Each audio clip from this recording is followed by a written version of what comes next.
Friends, Mohan Bhai is not new to our club.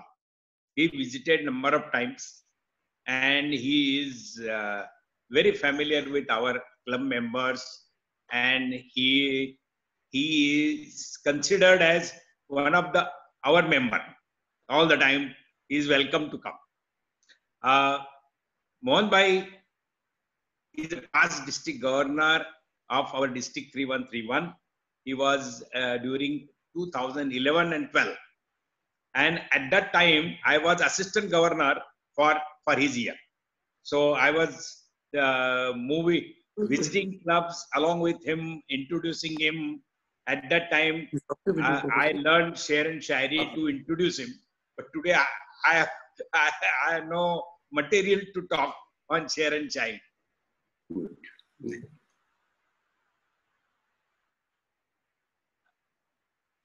He was district DRFC. DRFC is district Rotary Foundation chairman, 3 years.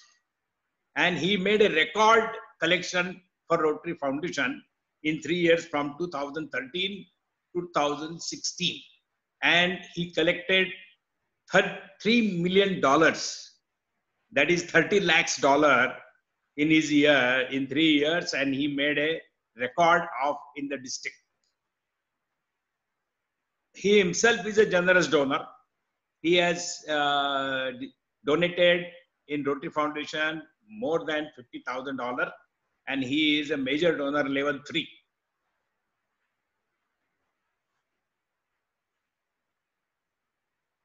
Mohan Bhai is a professionally he is an engineer, metallurgical engineer, but he opted out and doing the business in stock market, and he is very successful.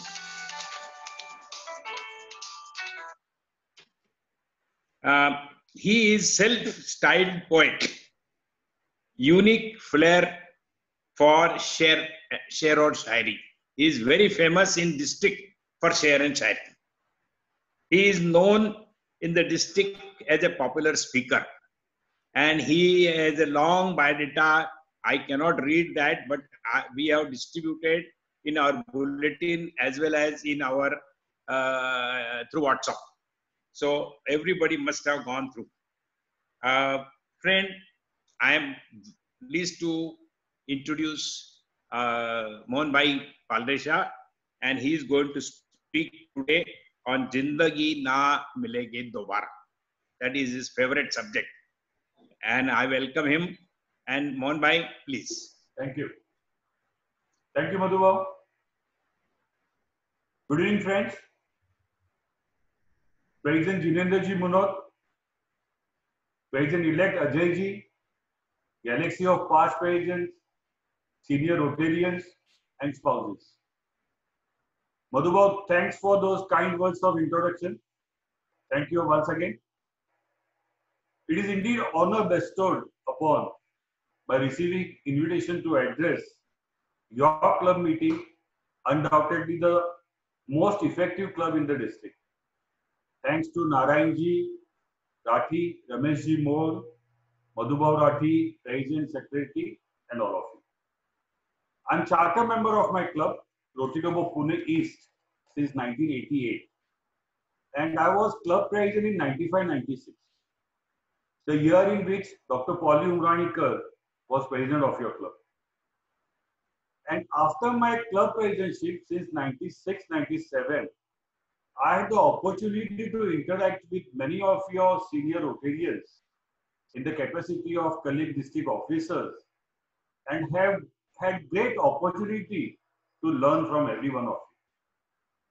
Starting with Surendra Kumarji Jain, Suhas Merchant, and later working with Raja Khanadkar, Dr. Nazir Kazi, E.P. Chaini, Abhay Shah, Pauli Patel, Nitinji Desai, Captain Rajendra Veer, Surendra Shroff, Rakesh Bhargav, Pramodji Bhalla, Ramesh Dumbre, Sukhiji, and more recently with Ravi Kapoor and Arvind Saraf. I still cherish fond memories of a gentle tap by BSK's Chopra ji on back fellowship at Rameshji and Umaji's place, on cruise for prepets in international waters with Vasudevji Bhojwani during my tenure as DG in 2011-12, warm hug by Bahariji, fellowship with Raja, Suhas and Madhvi Vaze and many Rotarians from your club. As Madhubhav said, he was assistant governor in 2011-12, and our dear friend Ramesh Ji More, he was assistant governor coordinator during that particular year, and he created a particular performance level for all the Rotarians during that year, which people still remember. And this assistant governor coordinator position got into very much popularity since 2011-12. I also remember attending your gracious installation ceremonies, which you always look forward to. Thanks a ton to each one of you, as I have learned a lot in the process. Thanks once again. दो पंक्तियां आपका प्यार और दोस्ती जो मिली है इन 25 वर्षों में, उसके लिए दो पंक्तियां कहना चाहूंगा कि जिंदगी में बार बार ये मुकाम आए, जिंदगी में बार बार ये मुकाम आए, हम आपके, आप हमारे काम है। बस इतनी गुजारिश करते हैं, बस इतनी गुजारिश करते हैं कि आने वाले रोटरी वर्षों में भी आपके दोस्तों में हमारा नाम। Thank you. जैसे अभी हमारे क्लब प्रेसिडेंट गिरीन्द्र जी ने कहा कि the money which we saved on fellowship 1.15 lakh that was utilized to give food package to migrant workers through Sadhu Vaswani mission. Jinendra ji, मुझे इससे मेरा बचपन याद आ रहा है, क्योंकि मैं ये साधु वासवानी मिशन की जो स्कूल है सेंट मीराज, ये स्कूल का मैं स्टूडेंट हूँ। साधु टीएल वासवानी, साधु जेपी वासवानी, जिनको हम फॉर्मली दादा जशन कहते थे, इस स्कूल का मैं प्रोडक्ट हूँ। मैंने मेरी 10th वहां से मैंने पास की। तो जब रोटरी की बात निकलती है, मैं हमेशा ये बात कहता हूँ कि मैंने मेरे जीवन में जो कुछ भी आइडियाज मैंने सीखे हैं मेरे स्कूल के दौरान, वो आज भी बहुत ज्यादा रेलेवेंट है मेरे रोटरी के इसमें, मेरे पर्सनल और प्रोफेशनल लाइफ में। साधु जेपी वासवानी की एक बहुत ही सुंदर कविता है। अभी जैसे ये कोविड-19 का पेंडेमिक हो गया है, इतना सब डिस्टर्ब हो गया है लाइफ, जब तब हम ये सोचते हैं कि हर दिन रात को जब अर्धमृत अवस्था में हम गहरी निद्रा में चले जाते हैं, तो दूसरे दिन सुबह का सूरज, यह हमारे लिए हर दिन नया दिन सबके लिए होता है। हम ऐसा कह सकते हैं कि ये नया वर्ष सबके लिए हो सकता है। मैं ये क्यों कह रहा हूं? क्योंकि साधु वासवानी जी की एक बहुत ही सुंदर कविता मैं अभी प्रेजेंट करने वाला हूं, जिसका शीर्षक है new year song, and which actually describes, which actually relates to our purpose of being on this planet Earth. The title of this poem, as I said, is New Year Song, and I present this poem to you. I heard the bells. I heard the bells, the soft silver bells, that rang out the old and rang in the new. And with eagerness of an innocent child, I ran out to greet the new year.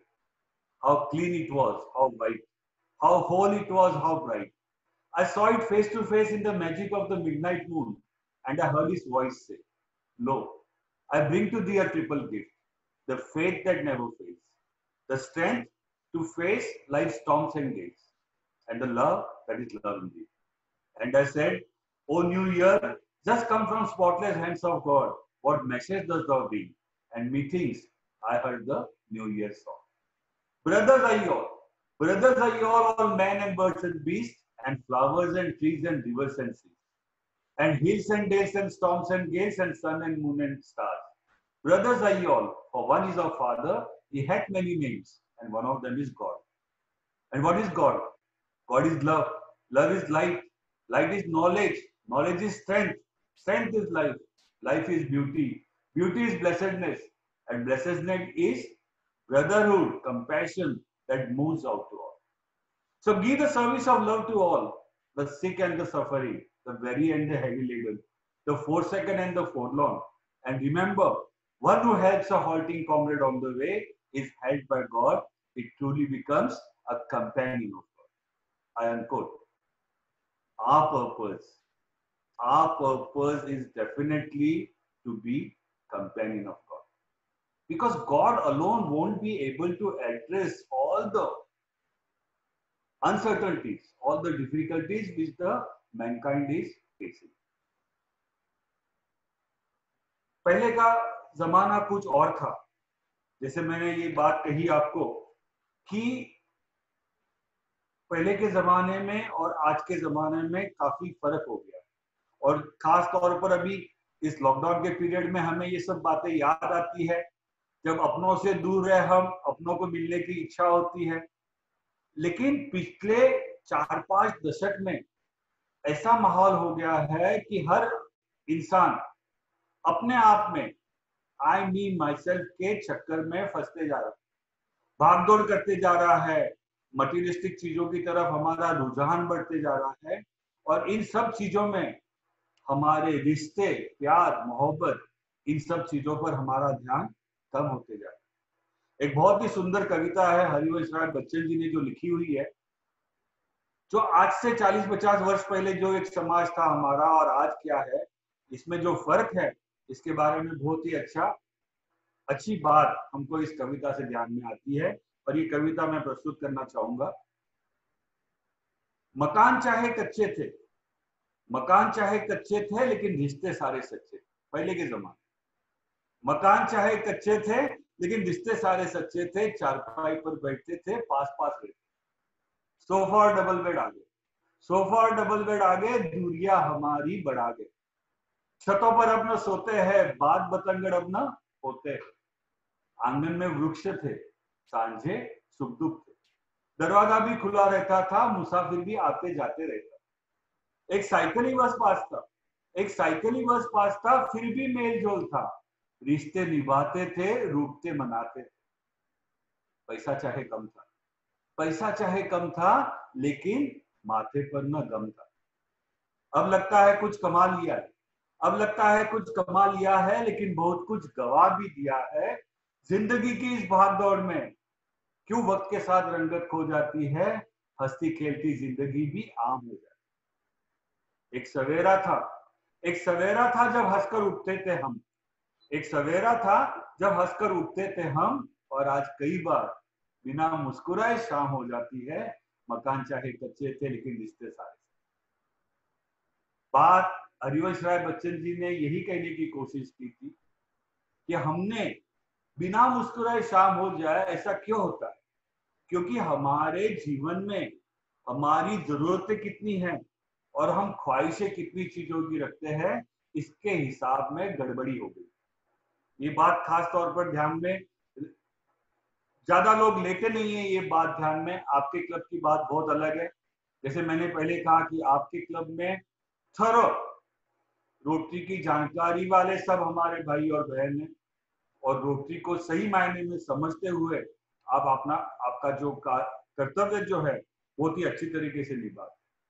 लेकिन general public में ये देखा गया है कि जरूरतें कितनी है हमारी, और हम ख्वाहिशें कितनी चीजों की करते हैं, जिसकी वजह से शाम को हम मुस्कुराते हुए घर जाने की बजाय हम उदास में जाते हैं, क्योंकि हम वर्तमान में कम जीते हैं और भूत और भविष्य में ज्यादा समय व्यतीत करते हैं. ये जरूरतें और ख्वाहिश के बारे में शायर जी ने बहुत सुंदर पंक्तियां कही है, जो मैं प्रस्तुत करना चाहूंगा. शायर जी कहते हैं कि ख्वाहिशों से भरा पड़ा है घर इस कदर, ख्वाहिशों से भरा पड़ा है घर इस कदर, रिश्ते जरा सी जगह के लिए तरसते हैं. मैं फकीरों से भी सौदा कर लेता हूँ अक्सर, जो 1 रुपए में लाख दुआएं देते.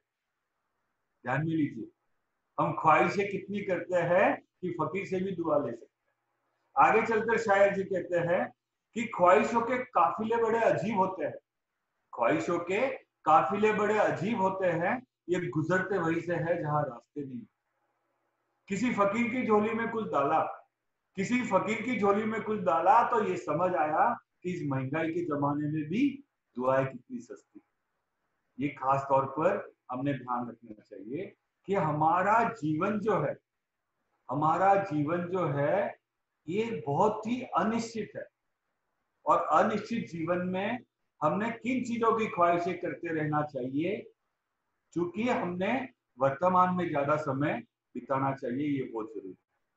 ये विषय जो मुझे आज के दिया जो गया है कि जिंदगी ना मिलेगी दोबारा, जैसे मधुभाव ने भी कहा कि ये मेरा फेवरेट सब्जेक्ट है, इस पर बात करने की कोशिश करता हूँ। लेकिन मैं पहले ही आप सभी से अनुरोध करूंगा कि मैं इतने सीनियर्स के सामने मेरी बात रखने की कोशिश कर रहा हूँ, कुछ भूल चूक हो जाए तो मुझे माफ कर देना। इस बात के लिए मैं पहले ही बात आपसे कह देता हूँ। यानी जीवन मृत्यु के बारे में हमने बात करनी है, और ये बात जब करनी है तब मुझे भगवान गौतम बुद्ध की बात है कि हम जन्म से बात शुरू करते हैं कि जब हम माँ के गर्भ में होते हैं, हमारा जन्म होता है, बचपन, जवानी, और जैसे हमारा ये कार्य बढ़ते जाते हैं, तो भगवान बुद्ध ऐसा कहते हैं कि माँ के गर्भ में जब हम होते हैं, माँ के गर्भ में जब हम होते हैं तब चारों ओर से हम गंदगी से घिरे हुए होते हैं, चारों ओर से मलमूत्र से घिरे हुए होते हैं। इसी मलमूत्र में हमारे शरीर की निर्मिति और हमारे शरीर का विकास होता है। माँ के गर्भ में भगवान बुद्ध कहते हैं कि ये इतनी सारी गंदगी है, इतनी सारी कुरूपता है, विभिन्न ऐसी 32 प्रकार की कुरूपता हमारे शरीर में गिनाई गई है, जैसे केश, रोम, नख, दांत, अस्थि, अस्थिमज्जा, यकृत, चर्बी, खून, पसीना, लार आदि ऐसी 32 प्रकार की कुरूपता हमारे शरीर में गिनाई गई है। और इन कुरूपताओं को, इस गंदगी को लेकर हमारा शरीर चलते रहता है। गौर कीजिए कि जो शरीर पूरा गंदगी से भरा हुआ है और जिसको लेकर अगर हम चलते हैं तो संभावना ऐसी है कि हमारे शरीर से बदबू आनी शुरू हो जाए, बदबू बहनी शुरू हो जाए। लेकिन हमारे शरीर से बदबू ना आए इसलिए क्या करते हैं, हम रोज सुबह इसे साफ करना, धोना, रगड़ना, इत्र लगाना, नए नए कपड़े पहनना, नए हीरे जवाहरात के आभूषण पहनना, ये सब चीजें हम करते जाते हैं ताकि हमारे शरीर से गंदगी बहन।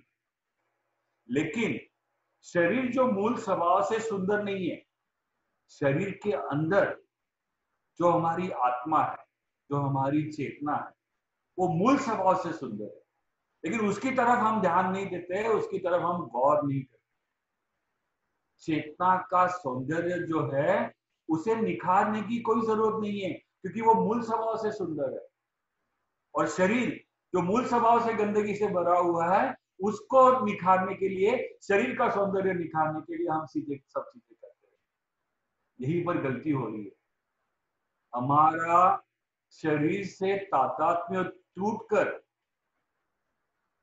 हमारी चेतना की तरफ ध्यान हमारा रहना, यही हमारा मोक्ष का मार्ग हो सकता है, यही हमारी खुशी का मार्ग हो सकता है। आप सोचिए कि जब शरीर से चेतना का पक्षी उड़ जाता है, जब शरीर से चेतना का पक्षी उड़ जाता है तो मोहन पालेशा नहीं रहता है, बॉडी बन जाती है।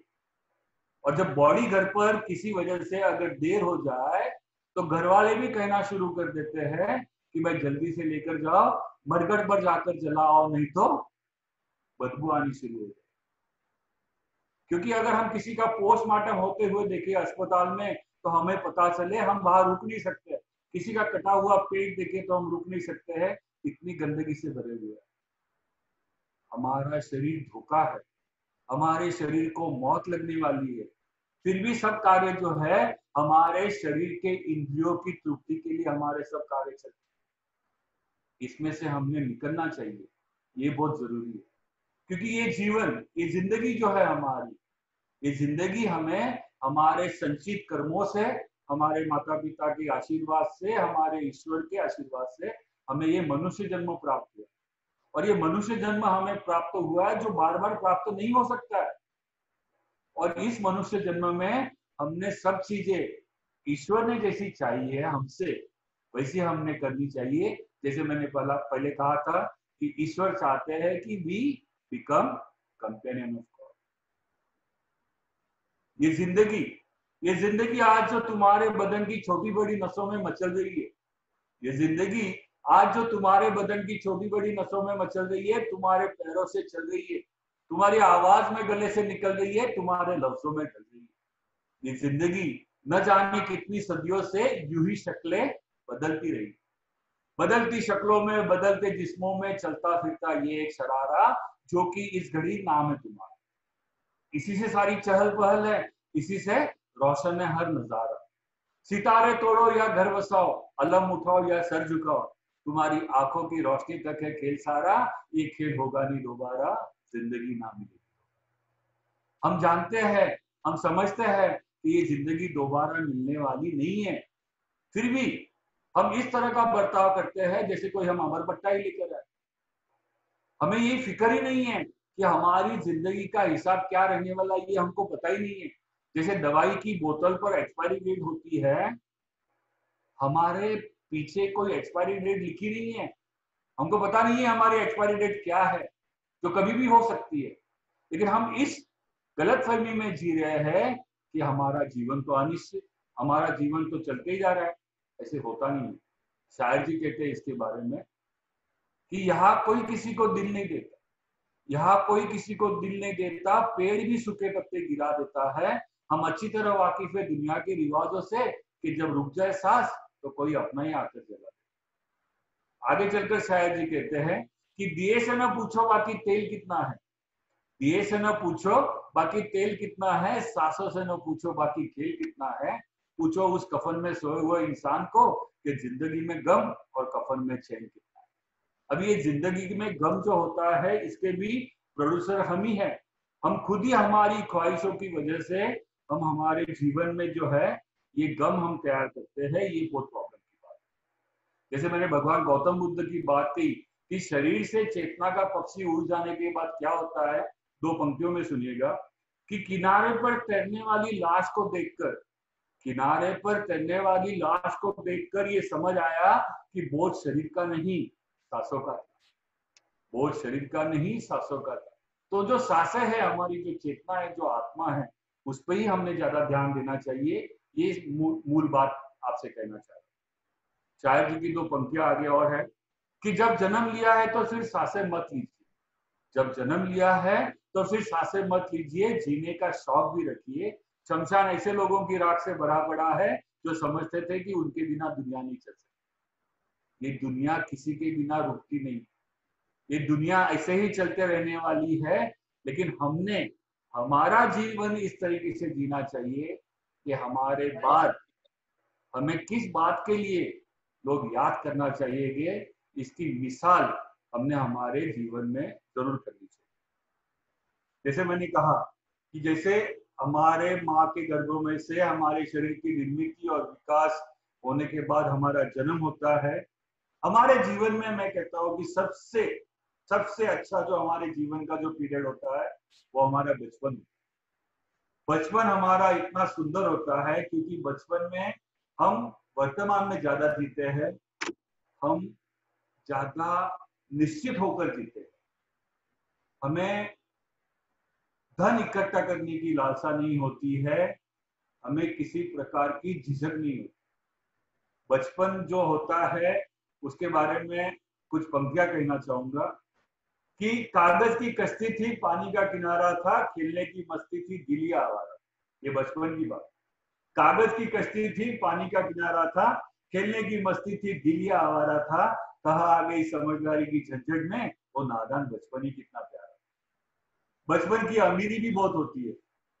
बचपन की अमीरी के बारे में शायर जी कहते हैं कि बचपन की अमीरी न जाने कहाँ चली गई, बचपन की अमीरी न जाने कहाँ खो गई, वरना बरसात के दिनों में हमारे भी जहाज चला करते। उस कागज की कश्ती को बचपन में जहाज समझते। आगे चलकर दो पंक्तियां ऐसी है कि उदास रहता है मोहल्लों में बारिशों का पानी आजकल, उदास रहता है मोहल्लों में बारिशों का पानी आजकल, लगता है कागज की कश्ती बनाने वाले बच्चे सब बड़े हो गए। बड़े हो जाना ठीक है, लेकिन हमारी जो संवेदना है, जो बहुत ही ऊंचे स्तर की होती है बचपन में, हमारी व्यवहारिक उम्र बढ़ते रहने के बाद हमारी संवेदनाएं कम होनी शुरू हो जाती। I always said that the social structure in the pre-independence era and after so many years of independence again, there is lot of social inequality in our country. Great social inequality is there, and this social inequality has given rise to social insecurity. And thanks to this social insecurity, people are in the tendency to hoard is growing more, and in this scenario, we have been losing sensitivity. हम हमारे पड़ोस में सुख दुख की बातों में हमेशा शामिल होते थे, आज वो दौर रहा नहीं। हमारी संवेदना इतनी कम हो चुकी है कि हमें दुनिया में क्या हो रहा है इसके बारे में फिक्र नहीं है।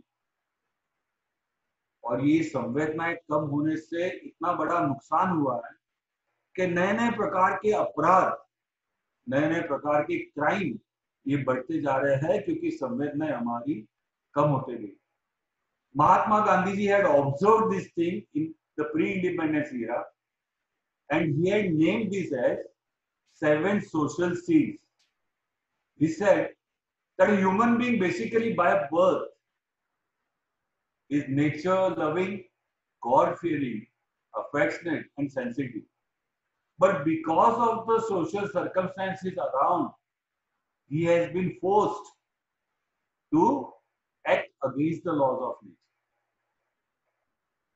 From his heart, he is not willing to do all these activities, but he has been forced due to this circumstance. And he named his observation as 7 social seeds. I just go through that because this particular topic itself is a topic for the entire meeting, 7 social seeds. But I just named these 7 social seeds. We should give a fair idea as to what Gandhiji had taught. First he said was politics without principles. Second, knowledge without character. Third, science without humanity. Fourth, pleasure without conscience. Fifth, wealth without work. Sixth, lack of morality and trade and business. And seventh, worship without sacrifice. All these 7 aspects, if we ponder over each and every aspect, we'll understand that our social circumstances have pressure on the human being for the behavior what he is going through. Antipathy and insensitivity are the biggest hurdles in the road to service to mankind.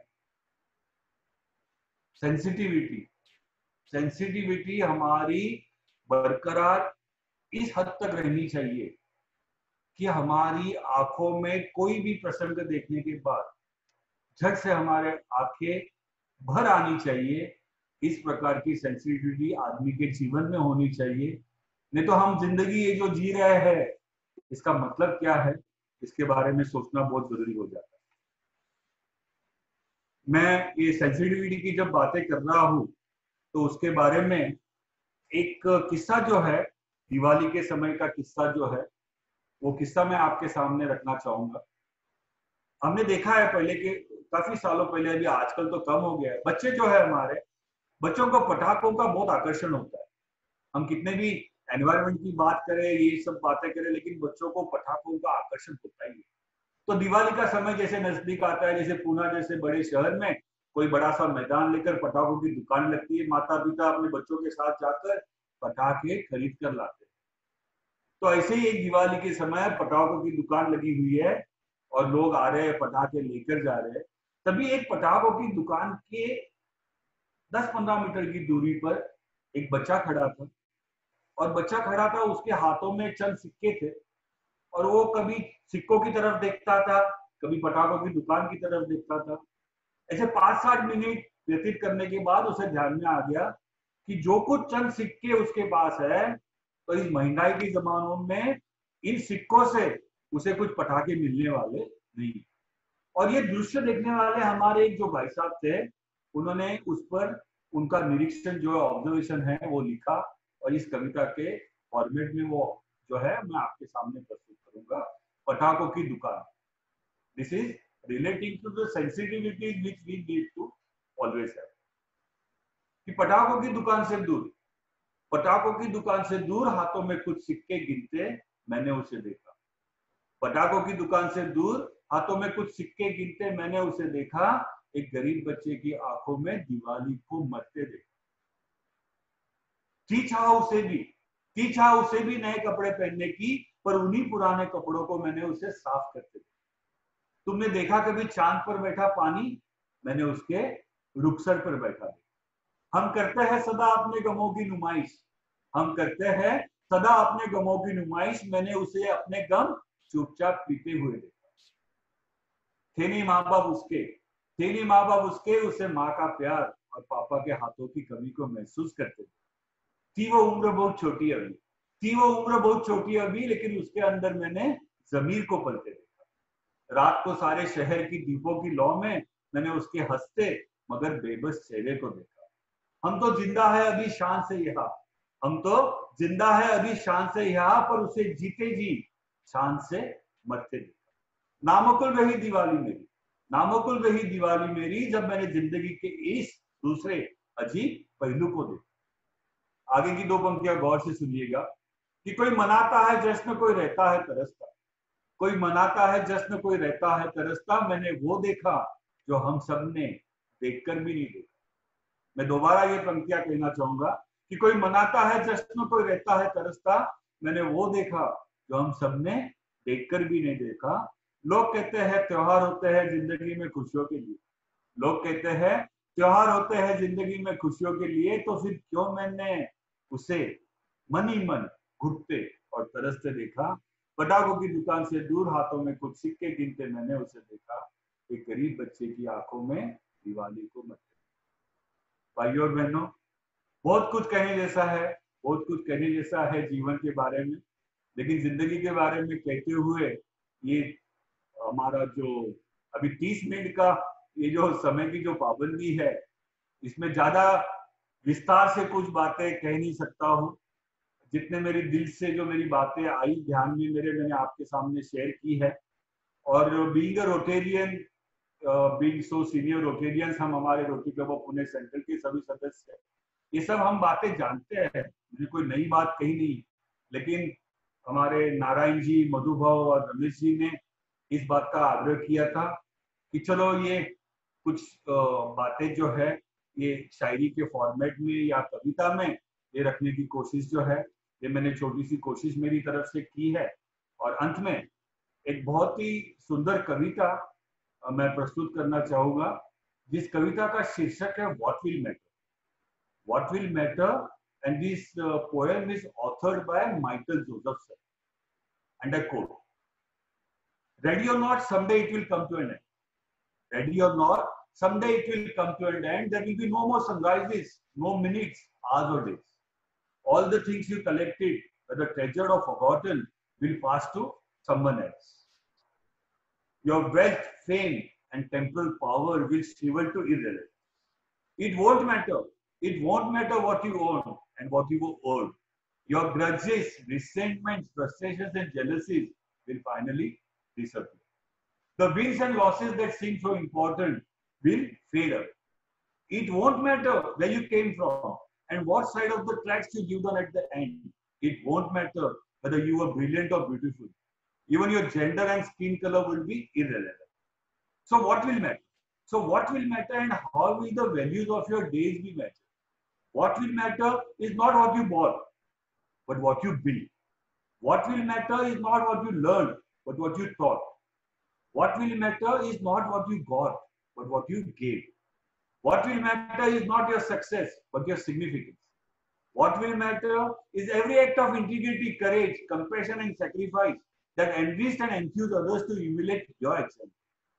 What will matter is not your competence, but your character. What will matter is not your memory, but memories of those who loved you. What will matter is how long you are remembered, by whom, and for what. Friends, living a life that matters, living a life that matters does not happen by accident. It is not a matter of circumstances, but of choice. So, choose to live a life that matters, the sensitive way, the rotary way, क्योंकि ये जिंदगी ना मिलेगी दोबारा. Thanks once again from the bottom of my heart. and I may complete my address now. Thank you. Thanks a lot. Thank you. Thank you, Mohanji. Thank you. Back to praise India. Very nice to hear all your words and shairi, and nice to get away from our normal routine of meetings and address of COVID and other things. So it is quite refreshing. So I now still have time. So members who have questions, who want to ask something, contribute, please raise your hand or send your questions. We will able to ask Mohanji about this. So Ashish, do you have anything on the member side, or at the moment any member, if they want to speak, ask something, can unmute themselves and ask and go about it? members can unmute themselves and ask the question? Unmute everyone. No, you have to do yourself. You can unmute yourself if you have a question.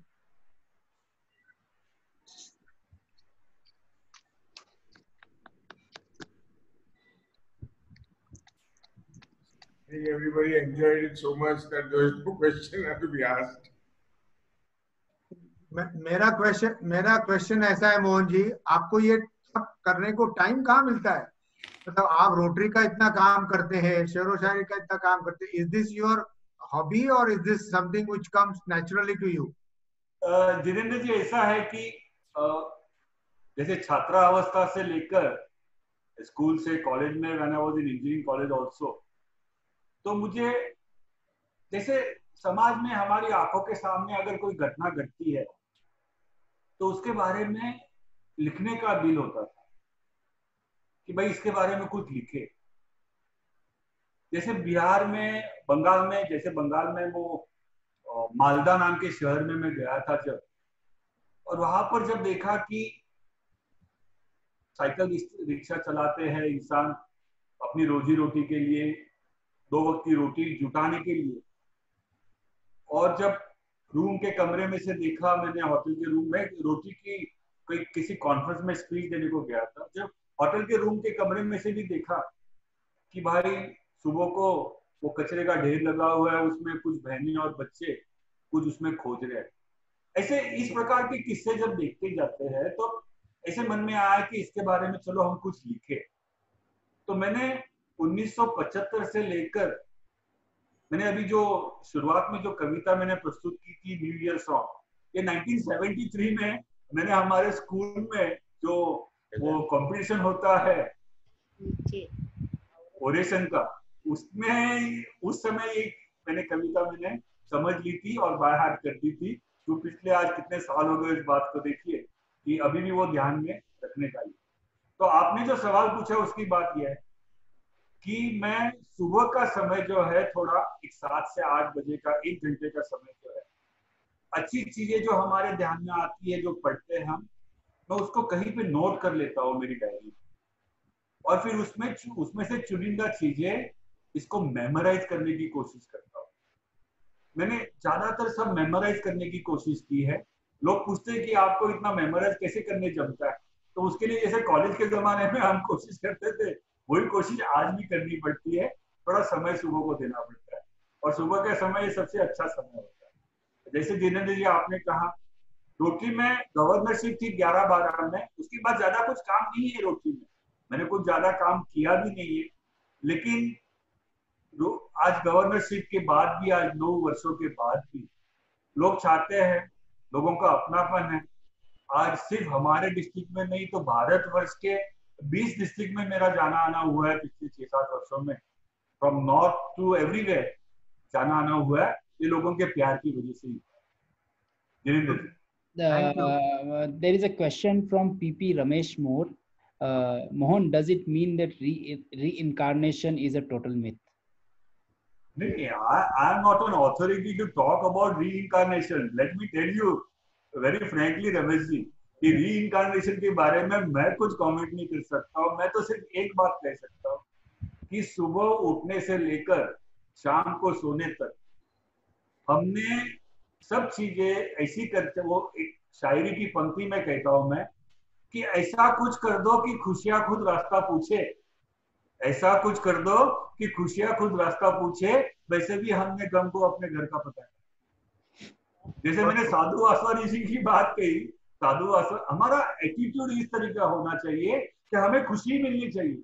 सुबह को उठते ही हमने, mister and Mrs दोनों ने, हमने आपस में ये तय करना चाहिए कि आज सुबह से शाम तक कुछ भी हो जाए लेकिन हमने खुश रहना चाहिए। किसी की ताकत नहीं होगी आपको दुखी करने। मैं साधु वासवानी जी की बात जब कही तो साधु वासवानी जी का जो स्टैच्यू लगा है वहां पर, उसके चारों तरफ कुछ ना कुछ अच्छे विचार लिखे हुए। उसमें से एक विचार ये भी है, simple thought, very simple thought, if you want to be happy make others happy. ये सिंपल थॉट हमने लाइफ में लेना चाहिए। एक बहुत सुंदर पंक्तियां निदा फादली जी की कहूंगा इसके बारे में, रमेश जी, कि अपना गम लेके कहीं और न जाया जाए, अपना गम लेके कहीं और न जाया जाए, घर की बिखरी हुई चीजों को सजाया जाए। हर एक के घर में कुछ ना कुछ कम ज्यादा होता है, तो अपना गम लेके कहीं और न जाया जाए, घर की बिखरी हुई चीजों को सजाया जाए। जिन चिरागों को हवाओं का कोई खौफ नहीं, उन चिरागों को हवाओं से बचाया जाए। Here it is referred to the underprivileged people, the deaf and dumb children and all sorts of challenges. तो अपना गम लेकर कहीं और न जाया जाए, घर की बिखरी हुई चीजों को सजाया जाए। जिन चिरागों को हवा का कोई खौफ नहीं, उन चिरागों को हवाओं से बचाया जाए। बाग में जाने के कुछ आदाब हुआ करते हैं, किसी तितली को न फूलों से उड़ाया जाए। खुदकुशी करने की हिम्मत नहीं होती सब में, खुदकुशी करने की हिम्मत नहीं होती सब में, चलो कुछ दिन और औरों को यूं ही सताया जाए। घर से मस्जिद है बहुत दूर, घर से मस्जिद है बहुत दूर, कुछ यूं कर ले, किसी रोते हुए बच्चे को हंसाया जाए, किसी रोते हुए बच्चे। Ramesh ji, thank you. बहुत खूब, बहुत खूब, बहुत खूब। यही रोटरी का सवाल है और यही रोटरी का काम है, दूसरों को हंसाया जाए और दूसरों को दुखों में सहभागी हो जाए। जिनेंद्र जी, मैं आपको एक किस्सा बताता हूँ, है ना हमारे पास थोड़ा समय? We still have 8 minutes. एक किस्सा बताता हूँ आपको। मैं रोटरी क्लब का साधारण सभासद था 88 से लेके 95 तक। 95-96 में हमने चैलेंज बच्चों के लिए बाल आनंद मेला नाम का प्रोग्राम किया, राजभवन के वहां पे नजदीक बाल कल्याण संस्था जो है। 2000 बच्चे हमने इकट्ठा किए और उनको सुबह से शाम तक हमने विविध प्रकार से उनका हमने एंटरटेनमेंट किया, ऑल चैलेंज चिल्ड्रन। और हमारे क्लब के सभी मेंबर्स स्पाउस के साथ, सभी बच्चों के साथ हम वहां पर थे। बच्चों को हमने यही दिखाने की कोशिश की कि देखिए, we all are blessed children of God and this children for no fault of them they are going through such a tough life. वो जो प्रोग्राम हमारा चल रहा था, तभी एक बच्ची ने आकर मेरी पैंट खींची नीचे से, जब घुड़सवारी चल रही थी। वो बच्ची दोनों पैर से पोलियो से ये हो गई थी, हैंडीकैप हो गई। वो जमीन पर रेंग रही थी, पत्थर लग रहे थे, मिट्टी लग रही थी, लेकिन चेहरे पे मुस्कान थी क्योंकि बच्चे बहुत एंजॉय कर रहे थे। घुड़सवारी थी, फनफेयर के स्टॉल्स थे, ऑर्केस्ट्रा था, 2000 बच्चे। तो उसने आकर मुझे पूछा कि अंकल मुझे भी घुड़सवारी करनी है। उसको दोनों हाथों से उठाकर जब घोड़े पर बिठाया और उसने घुड़सवारी जब की, 1 राउंड 2 राउंड छोटे राउंड, और उसके चेहरे पर जो मुस्कान खिलाई, वो मुस्कान आज 25 वर्षों के बाद भी मेरी आंखों के सामने वो मुस्कान। और उस दिन 1988 से 1995-96 को मैं सही मायने में रोटेरियन बना उस पर्टिकुलर बच्ची की वजह से। Next day times of India में रोटरी क्लब की फोटो, प्रेसिडेंट की फोटो, कुछ नहीं, 2 बच्चों की फोटो आई थी, दोनों विजुअली यानी बच्चे, ब्लाइंड बच्चे दोनों, एक 10 साल का, एक 6 साल। और एक 10 साल के बच्चे के हाथ में गुब्बारा था, गुब्बारे में हवा भरी हुई थी, आधा गुब्बारा भरा हुआ था, और उस गुब्बारे में से वो दूसरे बच्चे के हाथ पर हवा छोड़ रहा, और उसको कैप्शन दिया था Jinendra ji, sensing the senses. Black and white photograph, sensing the senses नाम का ये फोटोग्राफ, और अंदर कहीं पे 4थे-5वें पेज पे छोटी सी इंफॉर्मेशन दी थी प्रोजेक्ट। कहने का मतलब ये कि इतना दुख है समाज में, अगर हम किसी का थोड़ा दुख हल्का कर ले तो हम खुशी का भंडार लेकर घर पे जा सकते हैं और अच्छी नींद हम सो सकते। यही लाइफ में सीखा है, रोटी में यही सीखा। एकदम सही बोल। Thank you. Any other members want to contribute? Any questions, suggestions? Mohan ji, Dr. Kazi, go ahead. Doctor Kazi, कुछ नहीं, अभी आपने जो कहा वो मुझे ऐसा लगता है कि this is the essence of life, this is how we have to work. और रोटरी का जो काम हो रहा है, जिस तरीके से हो रहा है, वो इसी के तरफ हम लोगों को ले जा रहा है। बहुत खूब, बहुत अच्छे तरीके से आपने बताया। डॉक्टर साहब, थैंक्स अ लॉट, आपके ब्लेसिंग हमेशा रहे। मैं आपके क्लब के मेंबर्स को आज ये बताना चाहूंगा कि डॉक्टर नजीर काजी जो है, ये मेरे फर्स्ट और बेस्ट फिजिशियन है पिछले 30 वर्षों से। ये बात मैं आपके सामने रखना चाहता हूँ। और डॉक्टर साहब, 2 पंक्तियां कहूंगा आपके लिए खास, अभी टाइम भी है 2 मिनट। कि लोग मंजिल को मुश्किल समझते हैं, लोग मंजिल को मुश्किल समझते हैं, मुश्किल को मंजिल समझते हैं। बड़ा फर्क है लोगों में और हम में। लोग जिंदगी को दोस्त और हम दोस्तों को जिंदगी समझते हैं। डॉक्टर साहब, थैंक्स वंस अगेन। बहुत खूब, बहुत खूब।